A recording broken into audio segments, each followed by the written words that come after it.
noches, es un gusto poder estar compartiendo con ustedes otra vez. Qué lindo hubiera sido poder estar personalmente, pero bueno, seguimos con este medio, quién sabe hasta cuándo.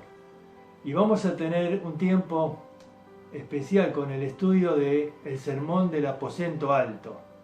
La verdad es que aquí hay muchos pasajes que hemos conocido desde hace mucho, pero quizás pocas veces se ve el sermón en su forma global y se pierde porque no se entiende en el contexto en el que está.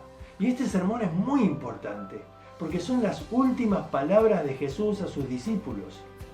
Él tiene que terminar de entrenarlos, de prepararlos para la misión que les va a dejar. Las últimas palabras de un hombre son importantísimas. Y aquí está el último mensaje, las últimas indicaciones que Jesús va a darle a sus discípulos. Por eso este sermón es muy importante. Y no solo eso, sino que creo que nosotros estamos viviendo situaciones similares a las que vivieron los discípulos. Y creo que el Señor también nos tiene que entrenar a nosotros. Por eso, si bien el sermón del aposento alto fueron palabras muy personales para los discípulos, creo que también lo son para nosotros hoy. Así que vamos a comenzar en Juan capítulo 14. Ahí comienza este sermón del aposento alto. Estaban en el aposento alto celebrando la última cena. Y Jesús les dice, no se turbe vuestro corazón. No se turbe vuestro corazón. Esto marca la condición en la que ellos estaban. Estaban turbados. Ahora, ¿qué significa esta palabra? Bueno, turbación es un estado de agitación, de alboroto, de tensión, de confusión. La palabra turbación viene de una palabra que es la palabra turba. Ahora, la palabra turba se refiere a una muchedumbre que genera confusión y caos. Eso es una turba. Quizás no la usamos mucho hoy en día, pero una turba es algo así como una multitud que está en protesta. ¿Alguna vez has visto algo así en Argentina? Bueno, esto es una turba, es decir, una multitud que está protestando, que está causando caos. Y sabes, el salmista usa este ejemplo. Él dice, en la multitud de mis pensamientos dentro de mí. Hay una multitud de pensamientos. Mira, ¿no sientes en este tiempo que tu alma está agitada, está alborotada, que hay una multitud de pensamientos en tu mente? A ver, vamos a analizar los pensamientos de los discípulos. ¿Por qué Jesús les dijo que estaban turbados?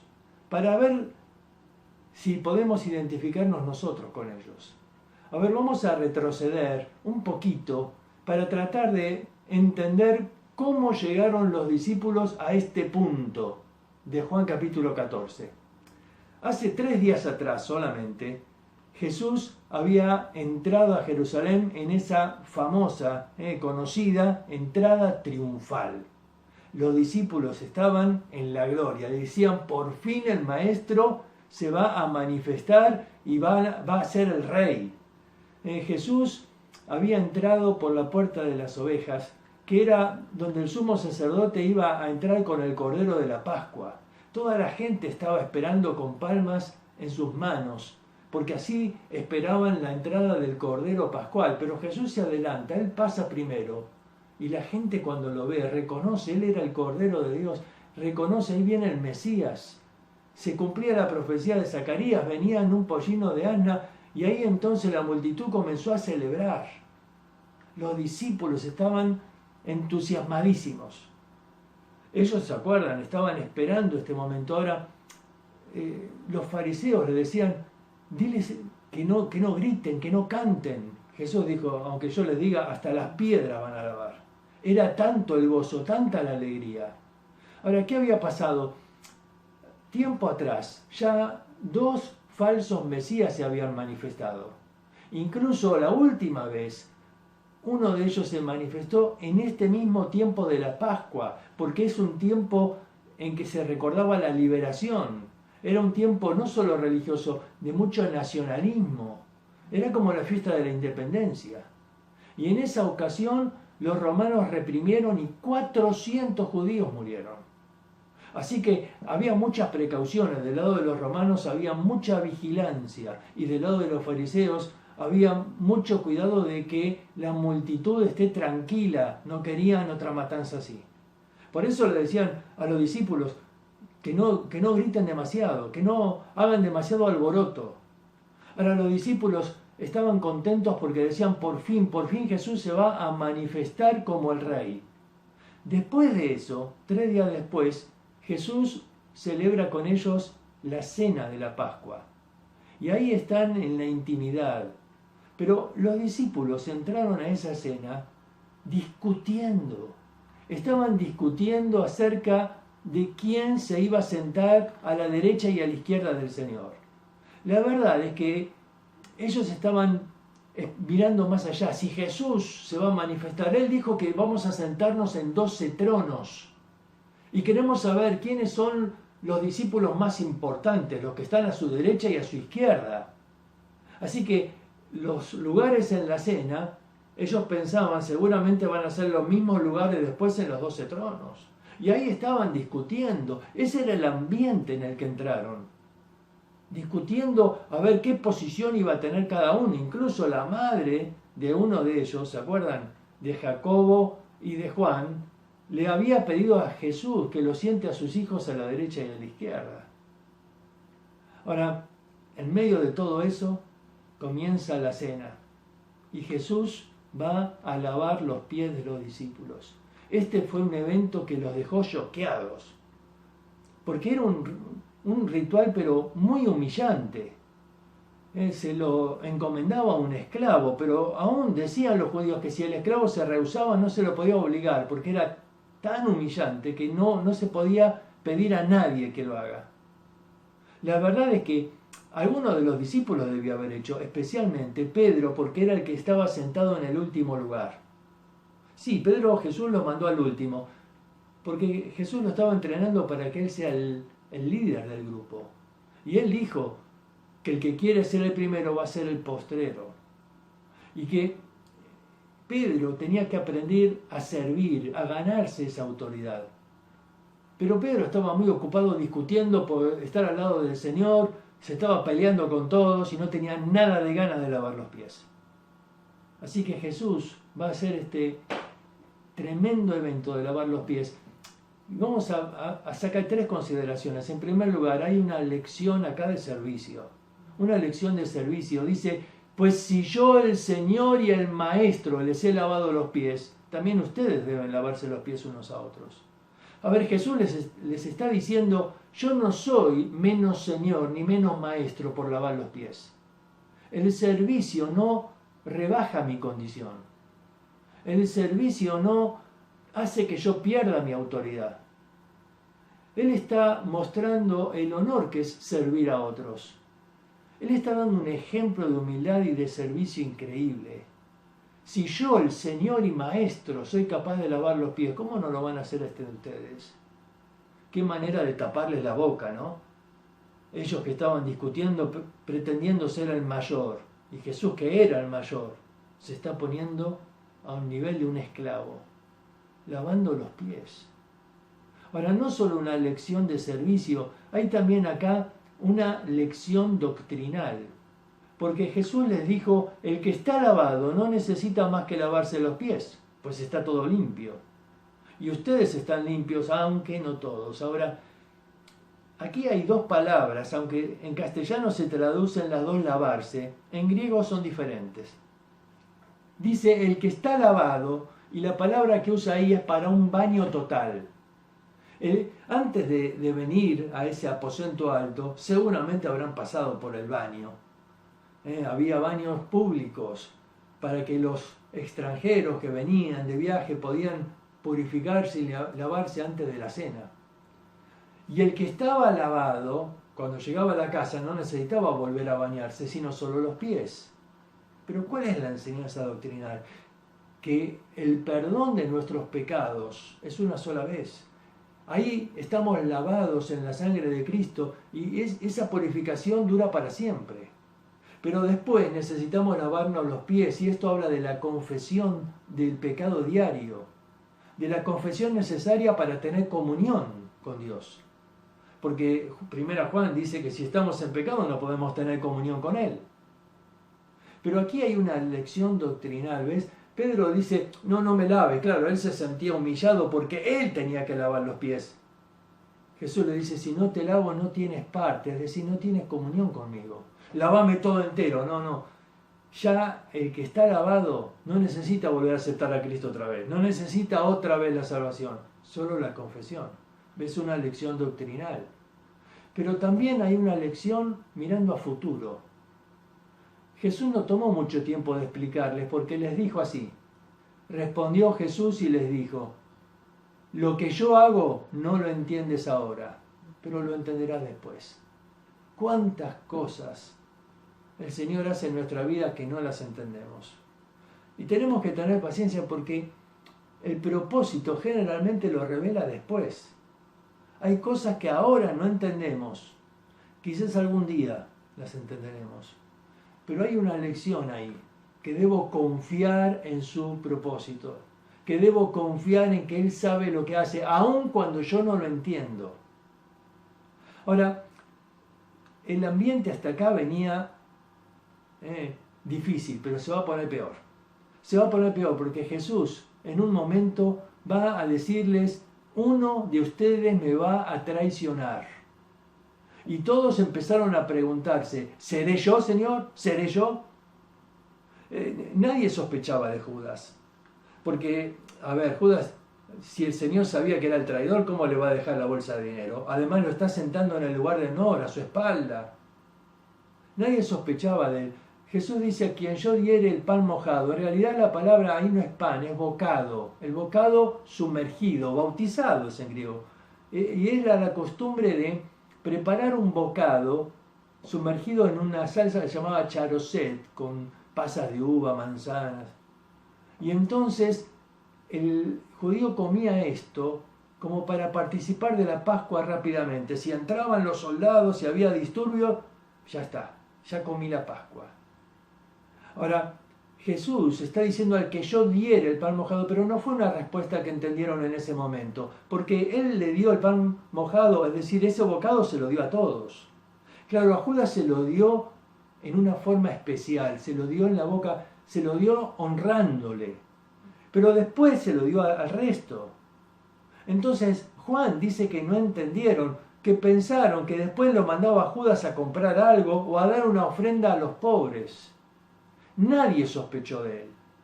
Ahora, el ambiente estaba tenso, porque sabían que había un traidor entre ellos, se miraban con desconfianza. ¿Quién será el traidor? Así que vamos a recordar. Comenzamos diciendo la multitud de pensamientos dentro de mí. A ver, ¿cuáles eran la multitud de pensamientos que estaban dentro del corazón de los discípulos? A ver, en primer lugar, en el corazón de los discípulos había frustración. Ellos tenían expectativas de que Jesús se iba a manifestar como rey. Cuando estuvo la entrada triunfal, dijeron, por fin, el Señor se va a manifestar ahora. Él va a ser el rey, nos vamos a sentar en los tronos. Pero de pronto en la última cena Jesús le dice, no, yo voy a morir. Este es mi cuerpo que por vosotros es partido. Esta es mi sangre que por vosotros es derramada. Y los discípulos no podían terminar de entender. ¿Cómo puede ser? ¿Cómo puede ser que el maestro va a morir esta noche? Había frustración. Las expectativas que tenían se habían venido abajo. Pero no solo eso, también había ansiedad. Ansiedad. ¿Y ahora qué va a pasar con nosotros? A ver, si alguien lo traiciona a Jesús y lo meten preso por querer ser sedicioso, por querer hacer un motín, también nos van a meter preso a nosotros. Nosotros dejamos todo, dejamos nuestra familia, dejamos todo para seguirle, pensando que íbamos a estar en el reino y ahora vamos a estar siendo fugitivos. Ansiedad. Había también temor a lo que podría pasar con sus vidas. Y también seguramente había enojo. enojo porque la idea de un traidor entre ellos les molestaba. Pedro los estaría examinando diciendo, si encuentro al traidor le corto la cabeza. Ahora, aquí está la multitud de pensamientos, mira, frustración, ansiedad, temor, enojo. Por eso estaban turbados. Y sabés que cuando alguien está turbado es como que no sabe qué hacer. ¿Vieron la expresión, estaba tan turbado que me quedé sin palabras? La idea es que la persona que está bajo este efecto de turbación tiene tanto alboroto en la mente que no sabe qué hacer. No puede calmar su ansiedad y de pronto la paz parece algo imposible de alcanzar. Eso es estar en un estado de turbación. Ahora, Jesús a veces puede utilizar la turbación en nuestra vida. Recuerdo un pasaje de Oseas. Justo Sandra el otro día dio un estudio con las mujeres donde mencionó este episodio tan interesante. Oseas capítulo 2. ¿Se acuerdan, no? Que la mujer de Oseas lo traicionó. La mujer de Oseas le fue infiel. Lo abandonó y se fue con otros hombres. Pero Oseas dice en el capítulo 2, así, dice, pero he aquí que yo la atraeré y la llevaré al desierto, y hablaré a su corazón, y le daré el valle de Acor en puerta de esperanza. Mirad, vamos a leer este versículo en otra versión. La Reina Valera contemporánea dice así: pero luego volveré a conquistarla, la llevaré al desierto y hablaré a su corazón, y convertiré el valle de turbación en puerta de esperanza. Ahí está. El Señor utiliza la turbación. Acá dice, yo voy a convertir el valle de turbación en una puerta de esperanza. Esperanza a una nueva relación, esperanza a la restauración. Mira, dice, yo la voy a llevar al desierto. No es muy agradable el desierto, ¿no? Pero es que ahí en el desierto la voy a volver a conquistar. Porque ahí en el desierto va a recordar cuando la primera vez estuvo en el desierto, cuando yo los saqué de Egipto. Y ahí en el desierto va a depender de mí, porque en el desierto no hay nada, en el desierto tienes que depender de Dios. Y ahí cuando estás en ese estado de turbación, estás en ese estado de angustia, estás en ese estado en que no sabes qué hacer, el Señor te lleva ahí al desierto con un propósito, que te vuelvas a enamorar de Él. Mira, yo creo que quizás nuestras vidas estaban tan ocupadas porque el trabajo nos absorbe, porque además queríamos servir al Señor y estábamos yendo de un lado para el otro, viajando y haciendo, y a veces uno puede estar tan lleno de actividades que puede descuidar al mismo Señor. Y quizás esta pandemia fue el desierto a donde el Señor nos llevó. ¿Para qué? Para volvernos a conquistar, para volvernos a hablar al corazón. Porque nos quería hablar quizás antes, pero no estábamos atentos, estábamos muy ocupados. Pero ahí nos habla el corazón. Y de pronto ese valle de turbación se convierte en la puerta de esperanza a una relación mejor con el Señor. Otra vez, ese encuentro, ese primer amor, ese deseo. Y el Señor entonces estaba utilizando este momento de turbación de los discípulos y les va a hablar justamente de una promesa. Les va a decir en el capítulo 14, versículo 2 y 3, no se turbe vuestro corazón, ¿no es cierto? Pero creéis en Dios, creed también en mí. En la casa de mi Padre muchas moradas hay. Si así no fuera, yo lo hubiera dicho, voy pues a preparar lugar para vosotros. Y si me fuere, vendré otra vez y os tomaré a mí mismo, para que donde yo estoy vosotros también estéis. Una promesa gloriosa, porque los discípulos la entendían bien. Porque estas palabras son las que le decía el esposo cuando se iba a preparar la casa. Él iba a las moradas del padre, es decir, en aquel tiempo el padre tenía un terreno grande y generalmente los hijos iban preparando sus casas alrededor de ese terreno. Y cuando estaba el muchacho comprometido, le decía a la novia, yo me voy a preparar lugar. Y cuando esté listo, vengo a buscarte. Y ahí ella tenía que prepararse, estar lista para la venida del esposo. Y cuando él venía, dice, os tomaré a mí mismo. Esta es la expresión, el esposo que la toma para sí mismo. Y Jesús dice, yo no voy a abandonarle, yo voy a volver y los tomaré a mí mismo. Este encuentro, esta promesa maravillosa. Sin embargo, ahí empezaron las interrupciones. Mira, este sermón es el más interrumpido de la historia. Los discípulos estaban tan llenos de ansiedad que no podían dejar al Señor seguir hablando. Y uno y otro se turnaban para interrumpirlo. Y ahí empezó. El primero que lo interrumpe es Tomás. Y fíjate lo que pregunta Tomás. Le dijo Tomás, Señor, no sabemos a dónde vas. ¿Cómo pues podemos saber el camino? No sabemos a dónde vas, Señor. A ver, ellos todavía no podían aceptar que Jesús iba a morir. Así que dijeron, quizás se va a los griegos, se va a otro lado. Como acá lo trata mal, quizás se va a otro lado. No sabemos a dónde vas y no sabemos el camino. Ahora, quiero parar acá porque los judíos tenían un concepto de camino, quizás algo diferente al nuestro. Jesús le va a responder, le va a decir así. Jesús le dijo, yo soy el camino y la verdad y la vida. Nadie viene al Padre sino por mí.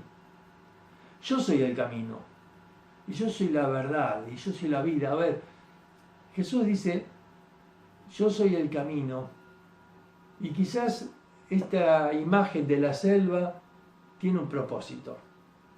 Resulta que una vez había un hombre que contrató a un guía en la selva para poder llegar al lugar que deseaba.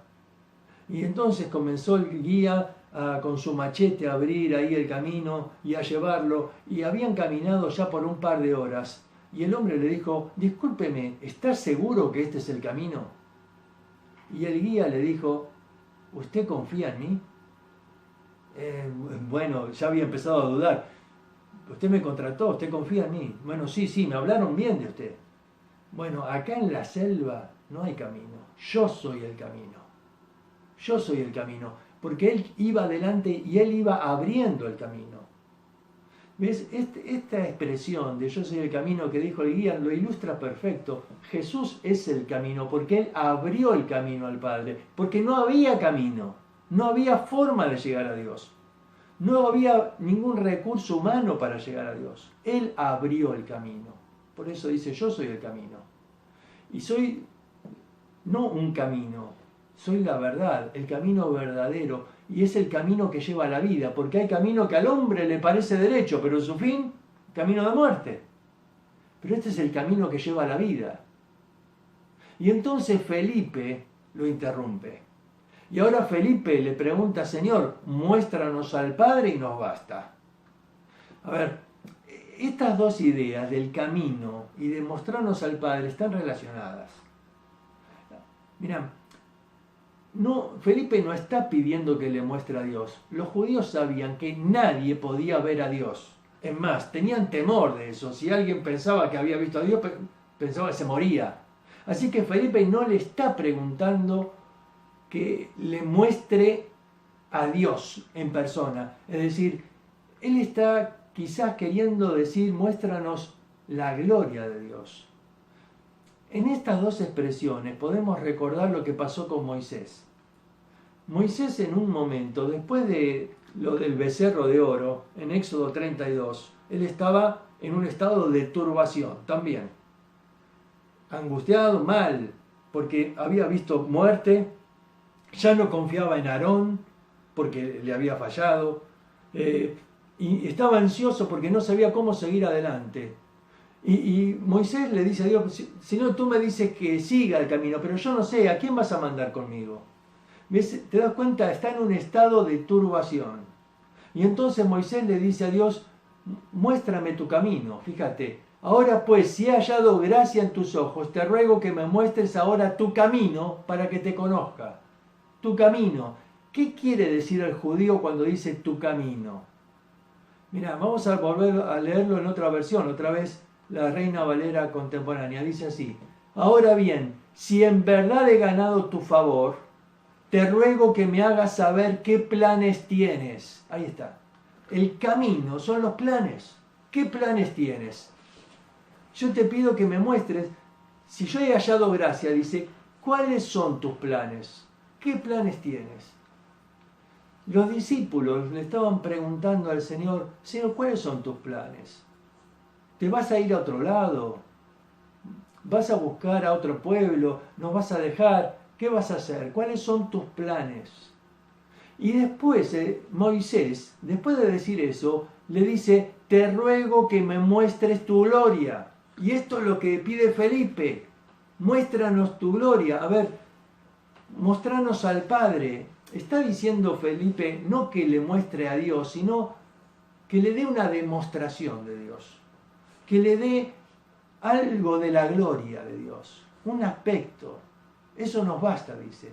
Es como Moisés, están recordando lo mismo. Y entonces, ¿sabe cómo termina la escena de Moisés? Que Dios le dice a Moisés: mi presencia irá contigo y te daré descanso. Ese descanso que uno anhela cuando está en estado de turbación, esa paz, mi presencia es la que te da paz, dice. Ahora, Jesús va a decirles entonces: hace tanto tiempo que estoy con ustedes y todavía no me conocés, Felipe. Yo te estuve mostrando al Padre todo este tiempo. Y entonces le dice: ¿no creéis que yo soy en el Padre y el Padre en mí? Las palabras que yo os hablo, no las hablo por mi propia cuenta, sino que el Padre que mora en mí, Él hace las obras. Ahora, acá hay un concepto importantísimo, que las obras son las que daban testimonio de Jesús. Dice: ¿todavía no crees con todas las obras que hice? A ver, ¿qué obras? Mira, había hecho cantidad de milagros, pero el último milagro fue la resurrección de Lázaro. Y ese milagro dejó impactado a todos. Y Jesús dice: creedme que yo soy en el Padre y el Padre en mí. O de otra manera, creedme por las mismas obras. Creedme por las mismas obras. A ver, las obras son las que dan testimonio de mí, dice. ¿Ves? La resurrección de Lázaro era un testimonio. Las obras dan testimonio de mí. Pero inmediatamente Jesús va a decir este concepto. Mira, Él va a decir: de cierto os digo, el que en mí cree, las obras que yo hago, Él las hará también. Y aún mayores hará.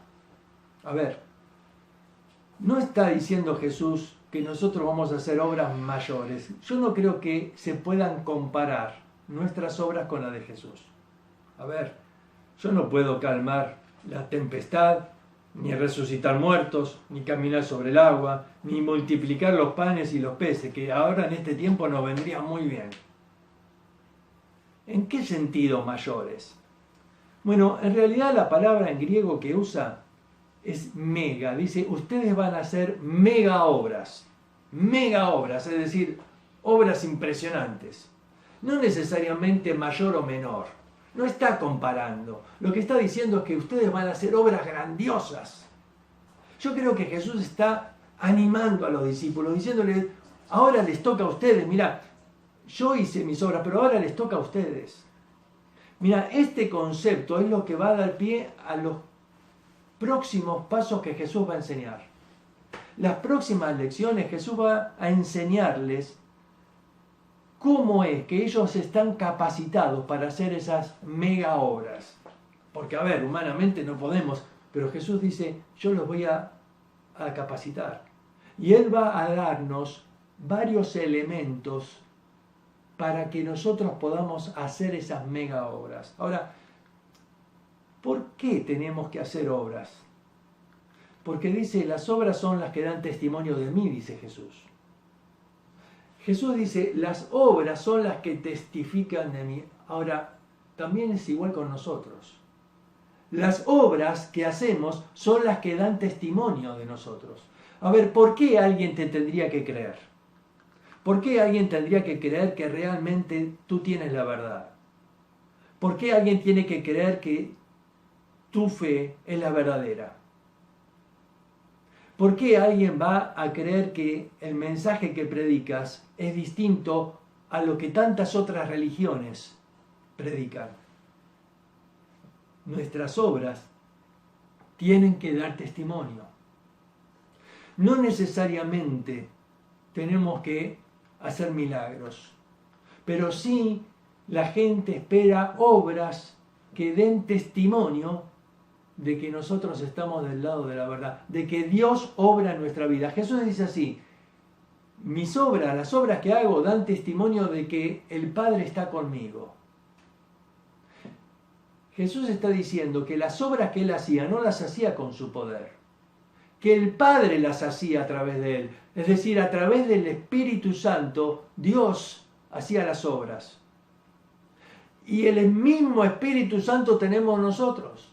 Y Dios puede hacer obras a través de nuestra vida. A ver, el mundo está esperando ver que nosotros hagamos obras que testifiquen, que muestren que Dios está con nosotros. Esa es la forma en que vamos a convencer al mundo.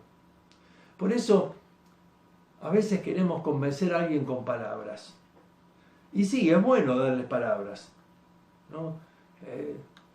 La apologética que habla de defensa de la fe es muy buena.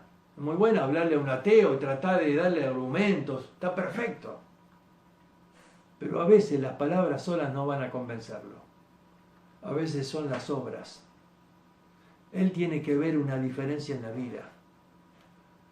Yo recuerdo la historia de un hombre ateo en Inglaterra, en esa época donde había surgido el ateísmo de una forma feroz en Inglaterra, y este hombre se burlaba de los cristianos, los desafiaba a que alguien pueda mostrarle realmente que Dios existía.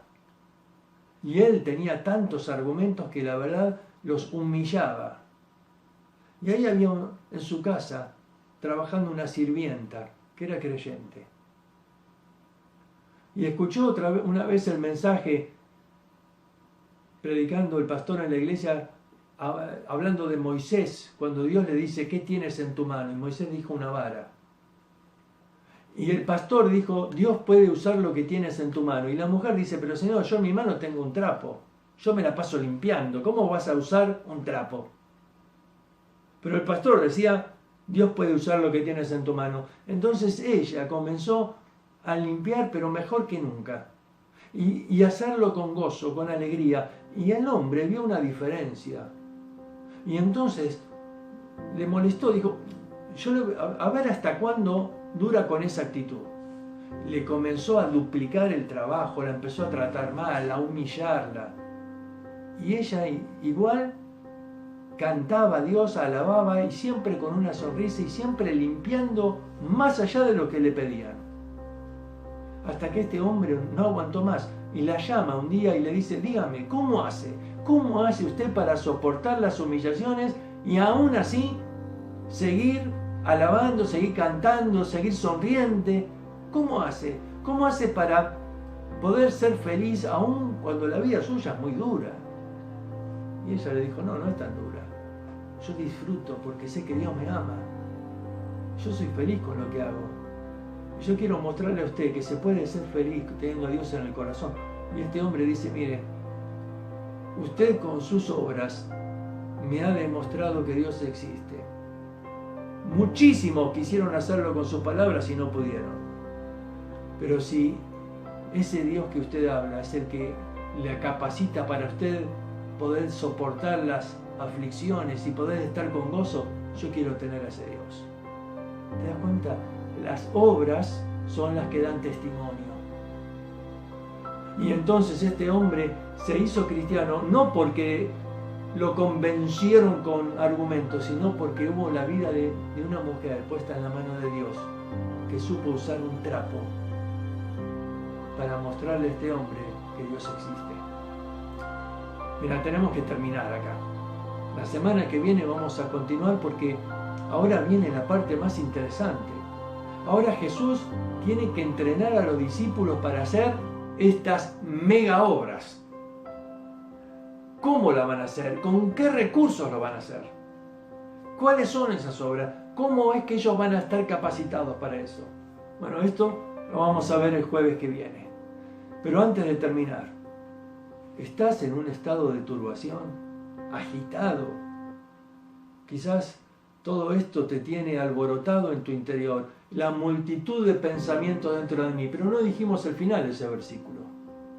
David dice, en la multitud de pensamientos dentro de mí, tus consolaciones alegraban mi alma. Y quizás la palabra de hoy puedan ser esas consolaciones de Dios. Quizás esa paz que Jesús ofrece es la que necesitas hoy. Él dice, yo no la doy como el mundo la da.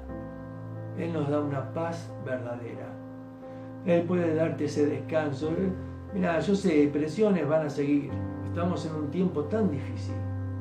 Pero que en este tiempo, quizás de desierto, puedas acercarte al Señor. Más que nunca. A solas. Quizás Él te va a hablar al corazón. Quizás te va a seducir. Quizás te va a volver a conquistar. Quizás este tiempo es un tiempo oportuno para renovar nuestro amor a Él. ¿Te parece? Vamos a orar. Señor, gracias por tu palabra y te rogamos, Señor, que tú obres para que tu palabra lleve fruto en nuestro corazón y para que el Espíritu Santo nos lleve a ese lugar de desierto donde tú puedas obrar de tal manera que podamos encontrar en ti esa paz y renovar el amor para que podamos, Señor, disfrutar de este tiempo contigo. En el nombre de Jesús, amén. Les mando un abrazo, nos vemos la semana que viene.